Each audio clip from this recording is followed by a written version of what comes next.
Hey guys, welcome back to the Readers. I hope you are having an amazing day. Let's get right into the stories. The first one is a pro-revenge story, Background. Let me tell you about my friend Alex, not his real name. He's been programming since he was about 8 years old. By the time he hit college, he sailed through his computer science classes because he had already mastered most of the material years before. Alex is an incredible programmer. Alex's career has been impressive. He's worked at Microsoft, Apple, Tesla, and eventually landed at a quantum computing startup. That's where our story begins. Alex specializes in quantum algorithms, and at this startup, he was the lead developer who headed up their initiative to create quantum-based optimization systems for financial modeling. His work was revolutionary. We're talking about processing power that could analyze market patterns thousands of times faster than traditional systems. All of this happened during the AI boom of 2023. When things got crazy with generative AI, the company switched to a hybrid work model. While working from his expensive $6,000 Manhattan apartment, Alex started thinking about his living situation. Looking around his cramped high-rise unit one day, he said to me, "You know what I really want? A workshop, a home theater, and maybe even a basketball court." That's when it clicked. He realized he didn't need to stay in New York anymore. Alex moves to Colorado, so Alex relocated to Boulder, Colorado, where he bought this amazing property with mountain views. The house had everything he wanted: a dedicated workshop space, home theater room, and yes, even a half-court basketball setup in the backyard. The best part? "You won't believe this," he told me, "but my mortgage is literally half of what I was paying in rent in Manhattan." The property even came with a separate guest house that he converted into the ultimate home office setup. "It's like having my own private tech campus," he joked. Alex spent the next several months crushing his projects from his mountain paradise. He never officially told his employer about the move. He just kept delivering results. Then the company announced their return-to-office policy, the return-to-office drama. Marcus, his boss, called him up one morning. "Hey Alex, starting next month, we're going back to full-time office presence." "About that," Alex replied, "I actually moved to Colorado." "You what?" Marcus sputtered. "Why didn't you run this by me first?" "Didn't realize I needed permission to choose where I live," Alex said with that dry humor of his. Marcus wasn't amused. "You need to be back in New York by next month, or we'll have to reconsider your position on the team."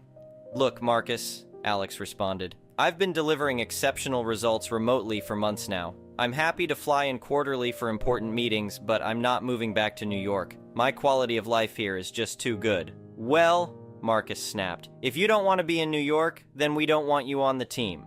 Now, what do you think a senior quantum computing expert with extensive AI experience would say to that? Exactly. He resigned on the spot. The aftermath. Anyone who's worked in advanced computing knows that maintaining complex quantum algorithms isn't like regular programming. The person who designed the system often has insights that are crucial for maintaining and upgrading it. Enter Sarah, the CEO. After about 2 months, Sarah, the CEO, reached out to Alex. She wanted to meet and discuss his return. But when she suggested he come to New York, Alex flipped the script. "Why don't you come out to Boulder?" he countered. "The mountains are beautiful this time of year." He later told me he did this to establish that any return would be on his terms, working from Colorado. Sarah agreed, and 2 days later, she was sitting in his home office with a view of the Flatirons. "We need you back, Alex," Sarah admitted. "The team is struggling with the quantum optimization systems. We're willing to bring you back with a 20% reduction, considering the lower cost of living in Colorado." Alex leaned back in his chair. "Actually, I want a 15% raise over my previous salary." "But the New York salary was because of the high cost of living there," Sarah protested.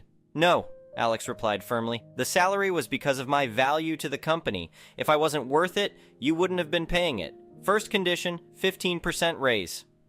"And the second condition?" Sarah asked. "I'll come back so long as Marcus isn't there." Sarah sighed heavily. "That's asking for a lot." "You don't have to bring me back," Alex shrugged. "I'll be fine either way. I need to discuss this with the board." "The offer expires Friday," Alex said calmly. "Monday morning, I start looking elsewhere." "Why the deadline?" "Because I know my worth," Alex replied. It was Tuesday. The resolution. Thursday afternoon, Alex's phone rang. It was Sarah. "We're reassigning Marcus to our Singapore office," she said. "He won't be in your reporting chain anymore, and we'll do the 15% raise. Can I send over the offer letter?" "Sounds good," Alex replied. "And you're sure about Marcus?" "Completely. You'll never have to deal with him again." That was in January 2024. Since then, Alex has been living his best life in Colorado, hasn't set foot in New York, and hasn't heard a peep from Marcus. The next one is an entitled people's story. I never wanted anything to do with a homeowner association. That's exactly why I bought my house in a non-homeowner association neighborhood 5 years ago. Well, at least it wasn't homeowner association when I bought it. Everything changed when a group of neighbors decided to form one last year. I work as a contractor and I drive a Ford F-250 that I use for work. It's not the prettiest truck. It's got some scratches and dents from job sites, but it runs great and helps me earn my living. I always park it in my own driveway, never had any issues until the homeowner association formed. One morning, I walked out to head to work, and my truck was gone. At first, I thought it was stolen, so I called the police. That's when I noticed a small paper that had blown into my yard. It was a towing notice from Valley Towing Company. The reason listed was commercial vehicle violation of homeowner association regulations. I was furious. I immediately called the towing company and they told me the homeowner association president Karen Smith had authorized the tow. They wanted $380 to release my truck. I had no choice but to pay it since I needed my truck for work that day. When I got home that evening, I marched over to Karen's house. She answered the door with this smug look on her face. "Your commercial vehicle is not allowed in this neighborhood anymore. We have standards now," she said before I could even speak. "I'm not part of your homeowner association. You can't tow vehicles from private property without authorization from the owner," I told her. She just laughed. "Everyone in the neighborhood is part of the homeowner association now. You should have read the notices we sent." "I never signed anything. You can't just force people to join a homeowner association." "Well, we had a vote and the majority agreed, so you have to comply with our rules now." I went home and started doing research. I found out that they couldn't legally force existing homeowners to join a new homeowner association without their consent. I called a lawyer who specialized in property law and homeowner association disputes. He confirmed that the towing was completely illegal. The next day, Karen had my truck towed again. This time, the towing fee was $425. My lawyer sent them a cease and desist letter, but they ignored it. Over the next 2 weeks, they towed my truck 4 more times. Each time I had to pay to get it back. We filed a lawsuit against the homeowner association board members personally, the homeowner association itself, and the towing company. The lawsuit cited illegal towing, harassment, theft by conversion, and several other charges. We requested damages for all the towing fees, lost work time, legal fees, and punitive damages. In court, Karen tried arguing that they had the authority to enforce homeowner association rules on all neighborhood properties. Her lawyer presented their homeowner association formation documents, but they clearly showed they could only enforce rules on properties where owners had voluntarily joined. The judge was not impressed. He pointed out that towing a vehicle from private property without the owner's consent is illegal in our state, regardless of any homeowner association rules. He also didn't like that they continued towing after receiving the cease and desist letter. The judgment came down hard on them. The homeowner association board members were ordered to personally pay back all my towing fees plus interest. They had to pay my legal fees, which were over $8,000. The judge also awarded me $25,000 in punitive damages for their willful and repeated violations of the law. The towing company lost their license for 6 months and had to pay additional damages. Karen resigned from the homeowner association board the next day. Several other board members quit too. The remaining members voted to dissolve the homeowner association completely after realizing they could be personally liable for illegal actions. My truck now sits proudly in my driveway, and nobody bothers me about it anymore. I use some of the settlement money to give it a new paint job. It looks better than ever. Every time Karen drives past my house, she looks the other way. I just smile and wave. The best part? Several other neighbors who had been pressured into joining the homeowner association used my case as precedent to get out of their homeowner association contracts. The whole thing fell apart within months. Now our neighborhood is back to normal, with everyone minding their own business and respecting property rights. I learned that sometimes you have to stand up to bullies, even if it costs time and money up front. In the end, justice prevailed and I helped protect not just my rights, but the rights of my neighbors too. That makes all the hassle worth it.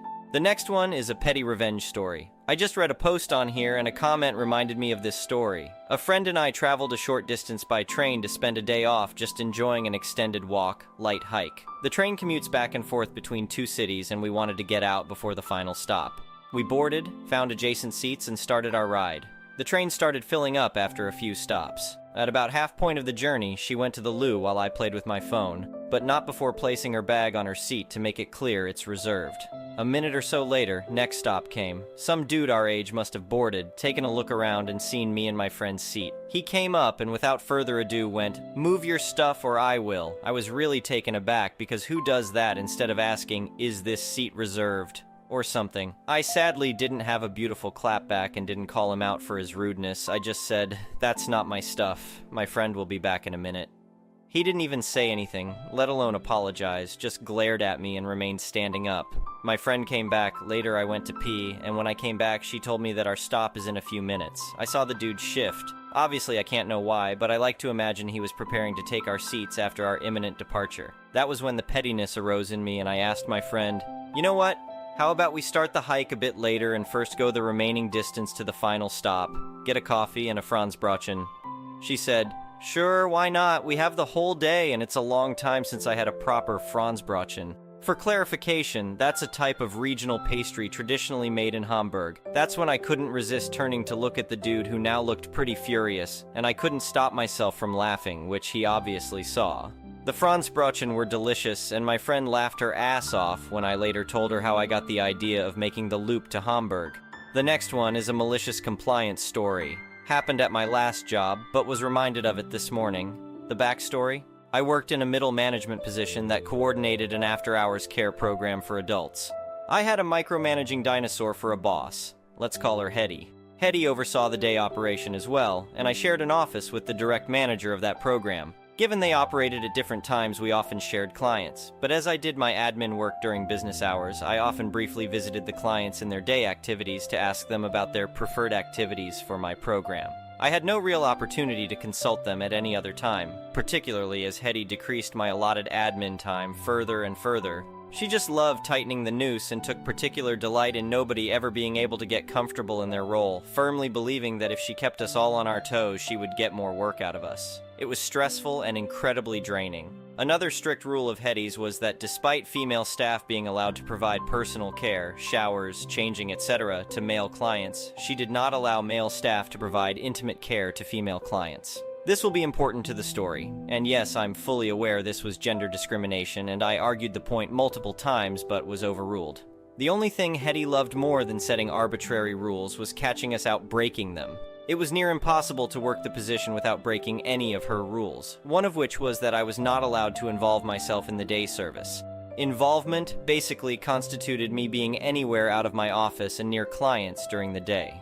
She would sneak quietly around the building, listening around corners, and then leap out suddenly to catch the offender. One day, one of the clients would be transitioning from the day activities straight into my program for the evening. The entire premise of the program was client choice, and as such, I needed to know what my client would like to cook for dinner so I could purchase groceries before I clocked off. I was discussing it with the client when Hetty zoomed in around the door and asked to see me in her office. She dressed me down for interfering in the other program and told me in no uncertain terms that I was to stay completely away from it and in my own lane, or I'd be facing disciplinary action. Fine. I knew it would come back to bite her. Mere days later, the day program was winding up for the day, with only a few late-staying clients remaining along with one male worker. One of the female clients had a need for a change of clothing. The male worker came and knocked on the door of my office to let me know the client needed changing. Cue the malicious compliance. Worker. Jane Asterisk needs a change of clothes.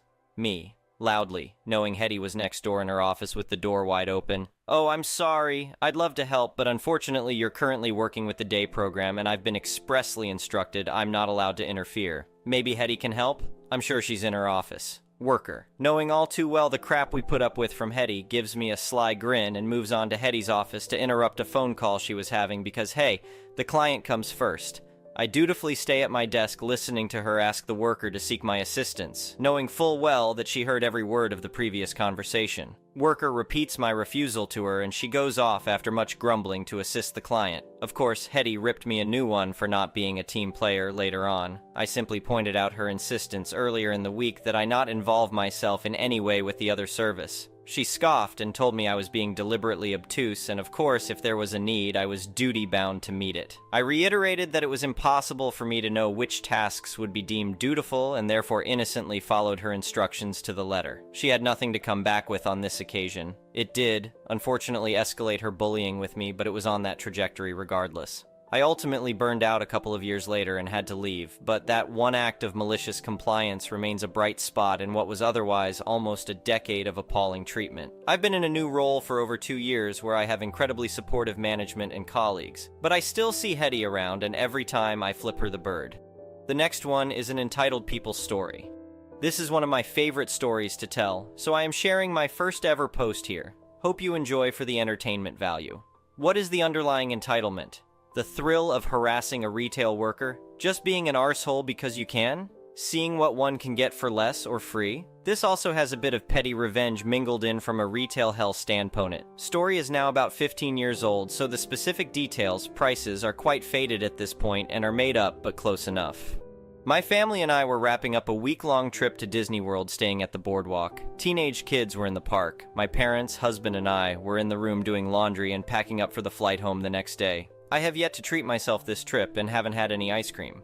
Husband agrees for the need, so the two of us head down to the boardwalk sweet shop. As luck would have it, the store was thankfully not crowded. It was fairly late, with one couple in line in front of us already being helped, and husband and I queue up behind them. There are 3 employees working behind the counter, and all seem to be totally preoccupied by the couple in front. This is a mid to late 40s white American man and woman, both well-groomed, neatly dressed in what I would describe as preppy, with polos, sweaters tied around necks, boat shoes. The guy was wearing a Boston Red Sox hat. She has a nice handbag. Definitely seem to be vacationers like us.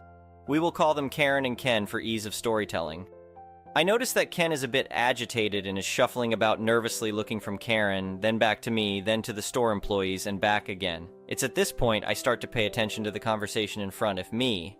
Karen is trying to negotiate the price of an ice cream cone.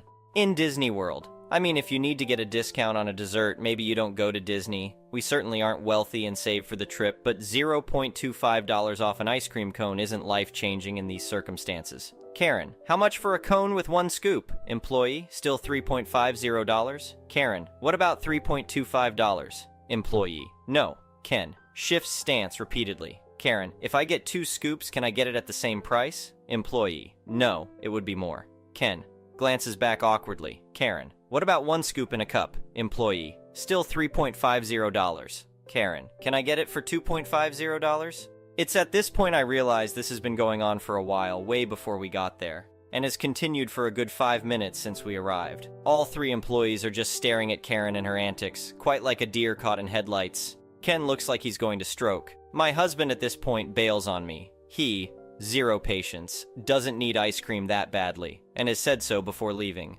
Me, on the other hand, am stubborn and completely fascinated by people watching and relationship dynamics. The laundry can wait. And I really wanted ice cream. Ken seems to be out of his league. He's more geek and less handsome than she is pretty. What's the basis of this relationship? Is it more about marrying for money or status versus love or affection? What's so important about a discount? There doesn't appear to be a financial need. I mean, I am not adverse to helping out when warranted or appreciated. Why the hard sell? So many questions. Finally, one of the employees, oldest of the 3 males, manager or owner, finally snaps out of the Karen show trance and realizes there is another customer to ask me what I want. The other 2 employees are still trying to serve Karen/Ken, and I have to step between them to be handed my cone as they are blocking the register area. I am about a foot away from Karen. Me, thank you. How much? Employee owner. For you? No charge. Karen snaps head around to angrily stare in my face. Me, takes long lick of ice cream. Karen, seething. Me, thank you so much. Entitlement should never get you free ice cream, but sometimes kindness, patience, and a bit of stubbornness will. The next one is an entitled parent story. I know this is a community for parenting, but I don't know where to go, and this is a big community. Some quick backstory is I am 15 years old, turning 16 in 2 months in grade 11, and my parents are divorced. I live with my mom, who I moved to Canada with 2 years ago, while my dad lives in Africa still. I still talk to him, and my mom brings him up to discipline me when I do bad. Grade 11 started a month ago, and it has been tough already. I have biology, anthropology, gym, and comtech, but I only need to talk about the first 2. My mom was already very mad that I took anthro over something she wanted, so since the start of the semester she has already been upset with me, but it just keeps on getting worse in my life right now. Whenever I skip a class for whatever reason, it is never a good reason, my mom gets pissed and tells my dad, which doesn't go well for me. In the first biology unit, I did terribly, so my mom gets mad at me for that now, and after she's done talking to me, I hear her crying behind my door. This was the first time I experienced that, and it didn't feel good.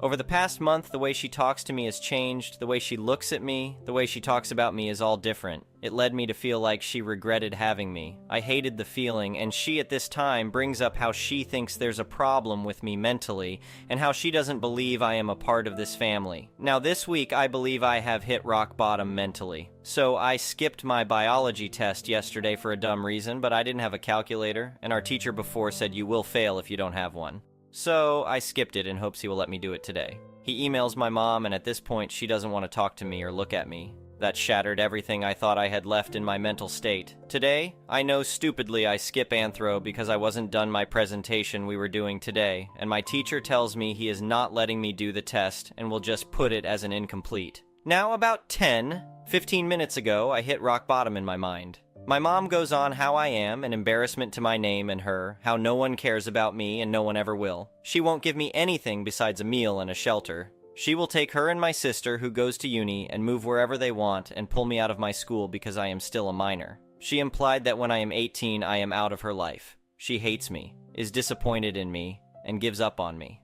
That is my reality with my mother. Please don't give me a "she's your mother, she will always love you." I haven't heard my mom say "I love you" in years. Also, she has always since, as long as I can remember, she has always liked my sister more than me. I haven't gotten a hug from her either since we moved to Canada. I know that it is really only my fault, and I want it to be known I didn't write this for sympathy, but rather to just find somewhere to tell another human about how I feel finally. Now how I feel is terrible, lost, and weak. I hate myself, and I hate how in the morning I will go to school and smile and laugh with people at my school, acting like I don't feel useless and nothing more than a burden. I feel too weak to think, and I know what to do, and that is just do the work and go to class, but I think it is safe to say that is too little too late. She's done with me. As for my dad, he is probably sleeping right now and will wake up to the disappointment of his son, wondering the same as my mom. How did this happen?